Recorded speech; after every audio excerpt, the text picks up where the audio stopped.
Sabeu que l'espirulina és un superaliment amb un gran potencial per a l'alimentació i la salut? És una cianobactèria unicel·lular que habita en llacs salins i alcalins i que també es cultiva de forma artificial. Comúment és coneguda com a microalga o alga verdiblava. Els cianobacteris, com l'espirulina, són els organismes vius més antics de la Terra.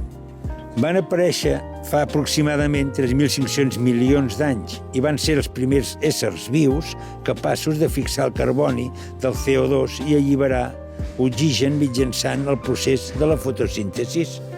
Gràcies a aquest procés continuat durant milers i milers d'anys es va donar l'origen a la capa d'ozó, la qual avui en dia permet la vida a la Terra d'éssers com nosaltres que necessiten l'oxigen per viure.